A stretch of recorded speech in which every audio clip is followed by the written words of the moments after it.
Coming up, the Celtics beat down the Sixers and Giannis beat the Pacers all by himself. This is Locked On Now, NBA.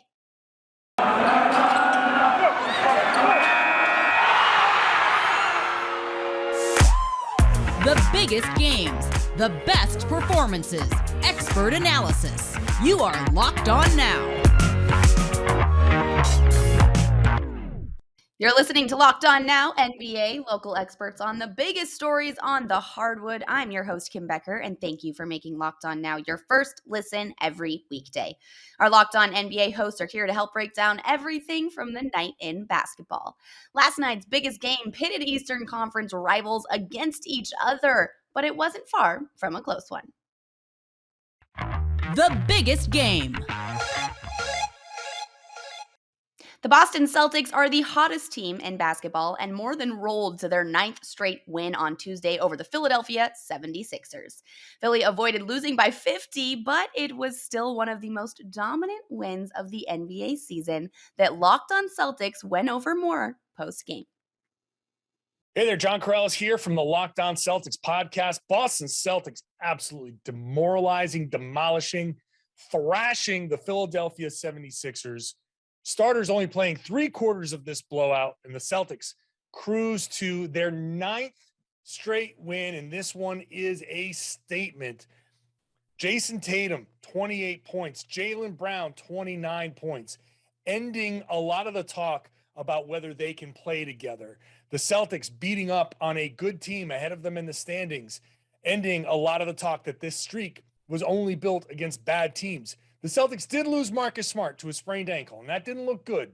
So at least if there's any good news is that they played Detroit in the back-to-back, and maybe they don't need Marcus Smart to beat the Detroit Pistons. And then there's an all-star break, so Smart will get some time to recover there and get that ankle right, and hopefully he doesn't miss too much time. But the Celtics just really laying the hammer down on Philly and showing the rest of the NBA that this run is real, and they are now creeping into the middle of that Eastern Conference pack. This is one of those situations where we can say, if you didn't know up until this point where the Celtics had been, you would take where they are. They are knocking on the door of the 5th seed, close to the 4th seed. By the time we get out of February, the Celtics could be right there in 4th in the East. You just never know. And that's exactly where the Celtics were projected to be coming into the season. Things have started to look better. The Celtics are running their offense. The Celtics defense has been locked down. Daniel Tice came in for an injured Robert Williams, who did not start this game. And Tice just kind of slid right on in, just like Derek White is sliding right on in.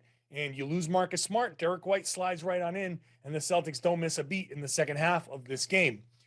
There's still a lot of work for the Celtics to do. There's still a lot of holes to fill in that roster, but their identity is secure now. They are a defensive team that, if they get going on offense, can just be deadly, but they'll always give themselves a chance if they can play the level of defense that they're capable of. I'm going to talk about this a lot more on the Locked On Celtics podcast. So make sure you're subscribed wherever you get your podcast and watch the show on YouTube. Coming up, Giannis put up his best game of the season in a Bucks win. This is Locked On Now, NBA. This is the time of year that I have pretty much given up on all of my New Year's resolutions, but not this year. I am sticking to my resolution to eating right, thanks to Built Bar. It almost feels like it's not really a resolution because I actually enjoy eating them too. Have you guys tried the Puffs? Because if you haven't, you are missing out. They are one of Built Bar's best tasting bars. They are the first ever protein-infused marshmallow. They're fluffy, marshmallowy. They're not just a protein bar. They are a treat, and they are covered in a 100% real chocolate. And all Built Bars are covered in 100% real chocolate. Yes, Puffs included, 100% real chocolate. They are low calorie, high protein. You can replace your candy bars with these. High protein, high fiber, low carbs. Most Built Bars contain 130 calories, 4 grams of sugar, 4 net carbs, and 17 grams of protein. Go to Built.com and scroll down to the macros chart. You can see it for yourself and compare that to a candy bar, which usually has around 240 calories. And there are so many flavors: mint brownie, coconut almond, and new this month, white chocolate cookies and cream. They are all delicious, and they are all new flavors that come out all of the time. If they think a flavor might be good, they'll make it. And it will be delicious and it will be good for you. At Built Bar, they are all about the taste. They make it taste delicious first, and then they figure out all the rest and how to make it healthy. If you guys go to built.com and use promo code LOCKED15, you get 15% off of your order. Again, that is promo code LOCKED15 for 15% off at built.com. Welcome back to Locked On Now NBA. I'm Kim Becker here with our Locked On NBA host to go over everything from last night in basketball. Giannis Antetokounmpo gave us last night's best performance in the NBA as he hit 50 points against the Pacers. The best performance. Hold up. What's up, everyone? Kane Pittman here from Locked On Bucks. And what a performance we got from Giannis tonight. The third regular season 50-point game for Giannis, fourth overall. I'm pretty sure a lot of people will remember that postseason 50-piece he put up in last year's NBA Finals. But I tweeted at the start of this game that Bucks games are a little more entertaining when Giannis plays. I think that was certainly the case. We had some dunks early, and from that point on, it was just absolute domination and easy domination. 7 for 21 from the field. He grabbed 14 rebounds, dished out 4 assists as well. And it's just special to watch this guy play. As far as big picture stuff, the 128-119 win over the Pacers, you think, okay, well, you get 50 from Giannis. You probably should win this game by more than 9 points. I commented on yesterday's Locked On Bucks that that game against Portland that Milwaukee lost, they probably just win if Giannis is there. He's so great that he is covering up some of the problems the Bucks have personnel-wise with injuries right now and guys out of the lineup, trying to incorporate players like Serge Ibaka into the lineup, and just general defensive struggles that this team is having. Now, during the regular season, that's fine. That's why the Bucks are going to be one of the top seeds in the East, because they do have one of the best players in the world, if not the best player in the world in Giannis. But there's still plenty of work to do. We're going to break it down on the post-game show. Join us wherever you get your podcasts or on YouTube.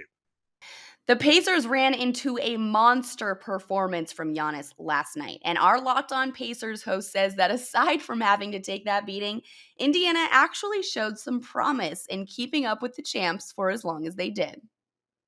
Pacers fall to the defending champion Milwaukee Bucks, 128-119. All in all, not really a terrible Pacers performance. Giannis had 50, 14, and 4, and the Pacers still held it to 9 as the final deficit. They truly did play okay given how well Giannis played in this game. He was unbelievable. He should be the story of this game no matter which side you're covering it from. 50 points is an unbelievable performance. Bucks win his minutes by 7 in a 9-point win. They needed everything they got from him. Pacers really, again, didn't play that bad. They usually get smoked by Milwaukee, but new-look Pacers have a dynamic offense that can find ways to score, and they did tonight. Buddy Hield had 36 points. He hit 8 threes. Tyrese Halliburton had 17 points and 8 assists. He was moving it around pretty well and hitting 3 threes of his own. Jalen Smith, second-year player they stole from the Suns in the Torrey Craig trade, had 11 points. They just found contributions from various guys all over the game. All in all, they had 6 guys in double figures, but none of that matters when Giannis has 50 points. We'll break it all down and more on the Locked On Pacers podcast. 39 points and 15 rebounds for Karl Anthony Towns got the Minnesota Timberwolves an overtime win over the Charlotte Hornets last night. And Locked On Wolves was happy with the win, but concerned with how Cat didn't get a lot of help from the rest of the team. Ben Beacon with Locked On Wolves here. The Timberwolves beat the Charlotte Hornets on Tuesday by 6 in overtime. Karl Anthony Towns dropped 39 and 15 in what was actually a really ugly offensive game for Minnesota. Yes, they scored 126, but it was just a whole lot of Karl Anthony Towns on the stretch in this one. Nobody else broke 20 points for the Wolves. Jaden McDaniels pitched in 18 off the bench.